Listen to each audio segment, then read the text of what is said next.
Berlin's refurbished Olympic Stadium has been reopened with festive ceremonies that mark the beginning of the build-up to the FIFA World Cup in 2006. Originally designed by architect Werner March and built between 1934 to 36, this is the stadium where American sprinter Jesse Owens won 4 gold medals during the Olympic Games in 1936.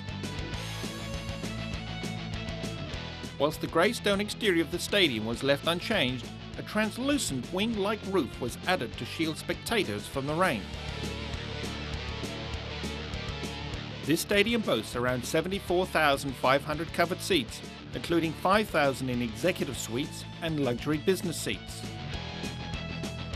5,000 dimmable fluorescent lamps create lighting effects, and in a world first, the floodlighting emanates as a single brilliant band along the front edge of the roof to avoid dazzling the crowd.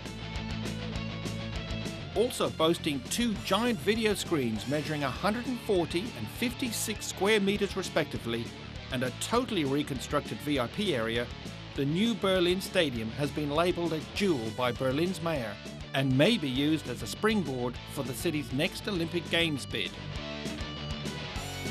Some 53,000 spectators watched the stadium's reopening, which was a spectacle of classical music and rock, which was in itself a tribute to the architecture that blends classic with modern. US pop star Pink, German rock singer Nina and Israeli conductor Daniel Barenboim led the festivities, which finished with an awe-inspiring fireworks display. What an awesome venue for the 2006 World Cup!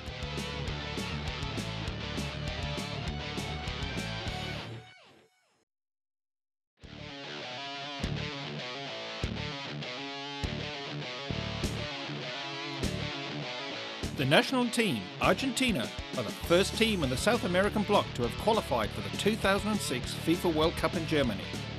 After a disappointing knockout in the early stages of the 2002 South Korean FIFA World Cup, Argentina are showing positive signs, with qualification into the World Cup in Germany with 3 matches to spare and by reaching the final in the FIFA Confederations Cup before losing to Brazil. Player to watch? Lionel Messi.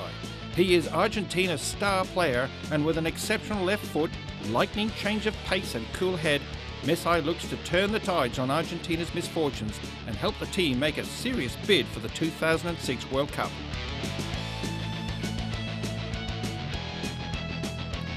Argentina's coach, Jose Pekerman, who steered his country's under-20 team to 3 World Youth titles between 1995 and 2001, now faces the challenge of coaching the senior team to similar victories.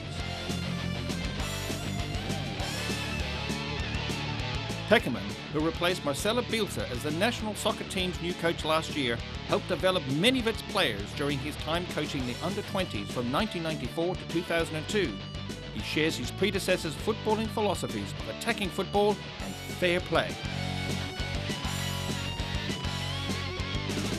A national team who've had a hard time emerging from the shadow of Diego Maradona, Argentina have appeared to have the makings of a dream team for some time now. With star player Lionel Messi, crack coach Jose Pekerman, and a convincing qualification, Germany 2006 may be where Argentina's dreams come true.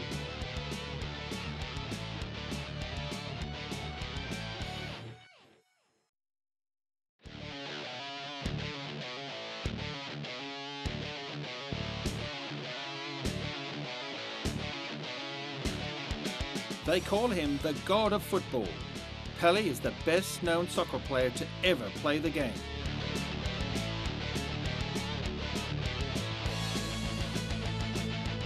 Pelé played in 4 World Cups with Brazil's national team. At the 1958 World Cup in Sweden, Pelé stunned the world by scoring 6 goals, including 2 in the championship game to help Brazil win its first World Cup 5-2 over Sweden. He was only 17 years old, and a legend was born.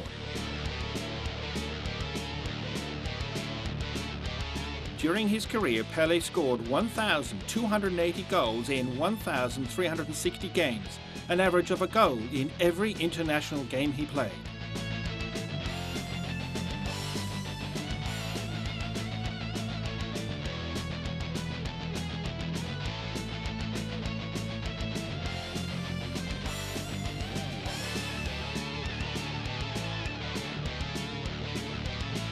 Pelé also holds a world record for hat-tricks, 92, and the number of goals scored on the international level, 97. His performance is all the more amazing when compared to today's top players who can barely score more than 30 goals in a season.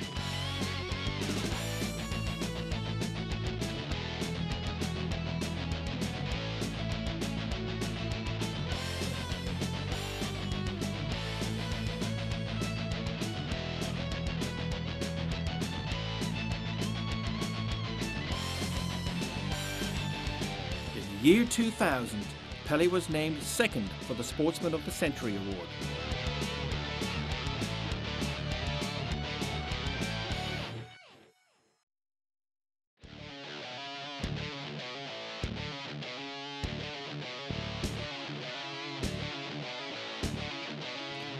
The Tunisian football team have always been the African leaders on the world stage. They made history in 1978, being the first African team to win a game in the World Cup finals, upsetting a very talented Mexico 3-1. This upset reverberated around the world and Tunisia was suddenly in the limelight.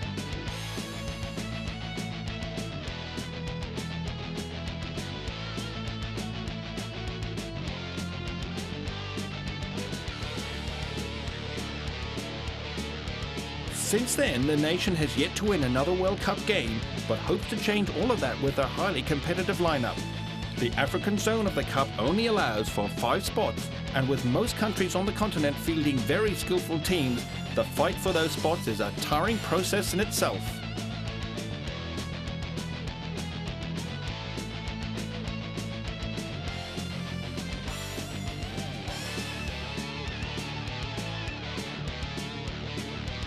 French coach Roger Lemaire has considered himself very lucky with the large squad of talent he has to work with.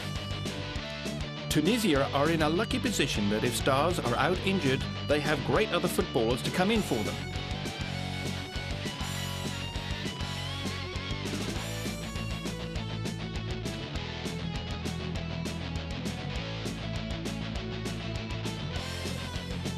Leading up to the Cup, Tunisia is playing as many friendlies as possible. They are very keen to work on their match skills and to grow together as a team instead of 11 individuals.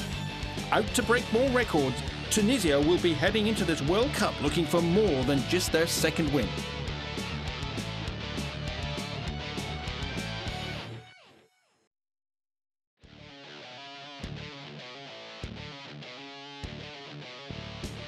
Australia qualified for the second finals in their history after a tense showdown with Uruguay, thus booking a return to the scene of their first appearance in 1974.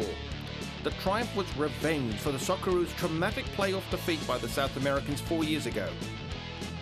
Gus Hintig's side claimed their ticket to Germany via a 4-2 shootout victory in the return leg in Sydney, having cancelled out a 1-0 deficit from the first leg, courtesy of Marco Bresciano's first half strike.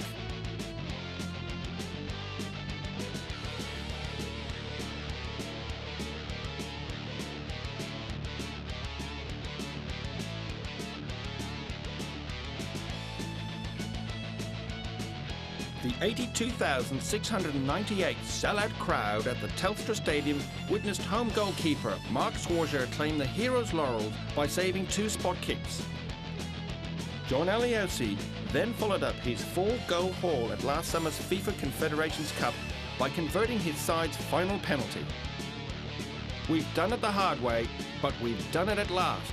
We've been dreaming of this for 32 years, the player beamed.